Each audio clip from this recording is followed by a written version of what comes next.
This is Where You Live with Gene and Tony. We're broadcasting from the Concierge Landscape Studios. We're brought to you by Extreme Exteriors and American Family Insurance, the Kim Bennett Agency.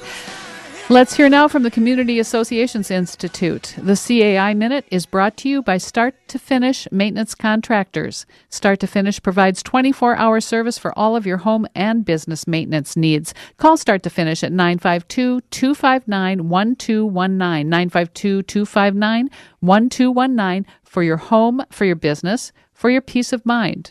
Are you a member of the Community Associations Institute? For nearly 40 years, CAI has provided education and resources to volunteer homeowners who govern community associations and the professionals who support them. Visit caionline.org to learn more. That address again is caionline.org. CAI helps community association board members by providing online resources, in-person training, and hard copy publications written by association management experts. CAI offers community managers professional development, networking opportunities, and a certification program that's established as the industry standard nationwide. Minnesota has its own chapter of the Community Associations Institute to bring resources and tools from community associations around the country right to your home. Visit CAIMN.com to learn more and become a member of CAI today. Your community and management company will benefit from your involvement. Join the Community Associations Institute today at CAIMN.com and click on Membership. So we're talking about bullies in communities, right, Gina? We were talking about a bully in a homeowners association and what, if any, responsibility the association has to deal with that issue, right? Mm-hmm. And I guess as an association has to take enough action to protect itself, perhaps. That's not going to prevent it from being sued necessarily in the event things go bad. But would you recommend that an association that finds itself in this situation get a legal opinion or advice from their attorney on how to act? Yes, I think it's always good to be prudent, to take some time to find out, because ultimately when you get involved in issues like this that are subjective, people look through these issues through the filter of their life, and we have blinders on, blinders that we can't see. Yeah, and I have seen associations that have been bent on going down one road, because they couldn't see anything any other way, and having the view of an attorney, of their attorney that works for them, that knows them. We're talking about a relationship with an association or with an investor or with a property who knows this individual for a while. You can trust them. I know when it comes to our business at New Concepts, we have a corporate attorney that I've known for a good number of years now. He knows me very well, and so I can call him from time to time. Yes, you're going to spend a little bit of money, but it's nice to get that other objective opinion. That's right. And I think an association really owes that to all of its members, rather than just heading off down a path that they're unsure of or that they're not certain where it will lead. Yeah, get an objective opinion. And that's because this is what is failed for people to recognize when they live in an HOA, and that is, even though a board of directors has a different degree of authority and to be able to instigate and to start actions, they are still very limited. In terms of what they can do. Sure, that's right. Because we don't live in a police state. That's right. We talked about it earlier, but the only way to stop miscreant behavior is to lock someone up and you never see them again. Put them, not allow them, but because of a police state, and say you can't even live here on this block anymore. But we can't do those things. No, you can't. An association has no power to evict. I've come up against that question once in a while. Why can't you get rid of this person because they keep doing this thing? Well, yes. No. Now they own their home. Well, you're right, and supposedly the governing documents do allow for foreclosure to take place, but unfortunately, what we have seen over the years is that there has been abuses from time to time from people who have gone crazy with the schedule of fines against people and have just been ridiculous, like $150 a day. $1,000 a day, I dealt with an association that was doing that. $200. Yeah. I think it was $200 a day, or maybe it was $200 a month.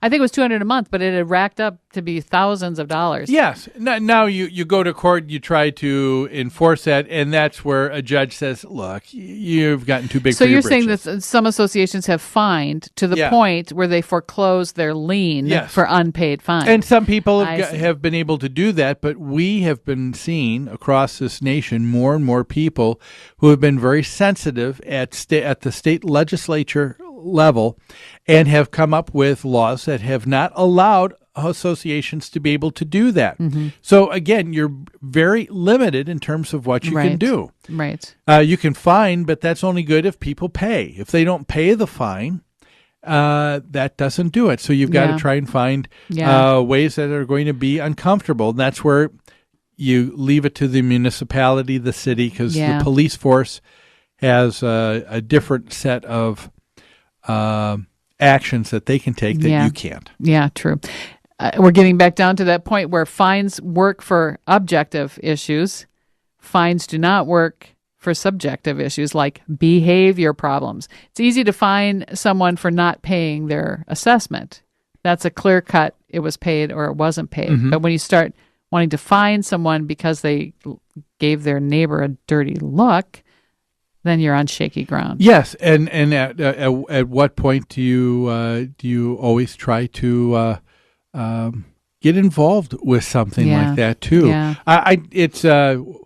There's one association that we've been managing for better than 10, 11 years now, and I so appreciate this board. They many of the people are on the board year after year because not a lot of people want to serve. Yeah. But I tell you, the people that are on there and serve are just gems, And so that's good to hear. When there is a difficulty, and there was with someone in the neighborhood with a dog that would be off leash.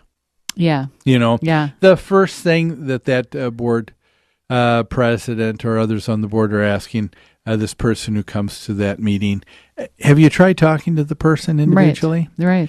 And I can't tell you how many times the homeowner sometimes has gone away upset because the answer was no, that they had not. And the board said, until you've done at least that step, right, there's no reason for us to be involved. Right. People are so afraid to confront each other over unpleasant issues. And I think we all need some practice doing that.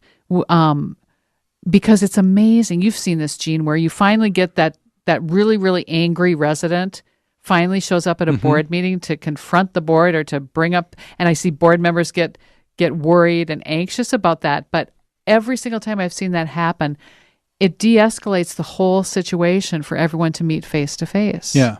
I mean, it really does. And I think that if you speak with respect and kindly to your neighbor about a problem and can approach it gently without rage, you may be surprised. Yeah. You can hold your ground in a discussion. Yes. There's nothing that you have to give up when someone is getting angry. I bet you over the years, and tell me if you haven't found this to be true too, how many times have you began a conversation with someone who's really upset about whatever at the property, and they are just angry, they're yelling, they're screaming, and by the time you get done with the conversation, they're apologizing for the way they acted because they realize that they were set off more than they needed to be. Yeah. It was maybe an overreaction, or maybe they would have had better response if they hadn't approached people with an angry. They thought that was the only way. Some people feel that that's the only way you get someone to actually listen. Yeah, true. Is true. You start the conversation. That's a good day when I have a conversation like that with somebody. I have many good days, but I have had those days where I've had to say, "Excuse me, I'm going to hang up right now because I'm afraid I'm going to lose my temper, and I want to call you back when I've calmed down." I have done that, and respectfully hung up on people. Yeah. And there are times too, I've said, where I began our conversation today with the idea, of standing up, and I talked about giving a sock in the nose, and I don't mean that literally. But to be able to stand up to someone, right, and to push back and to be firm, and to let them know that you're upset, but without raising your voice, can be very effective in getting someone to realize that, you know what, I'm not going to get this. I'm not going to get my way here. Yeah, that's true. Yeah. Well, folks, that's about all the time that we have today to deal with harassment and bullies. We hope you have none of those this weekend and have nothing but a great and fantastic weekend. We look forward to having you here next Saturday on Where You Live with Gene and Tony.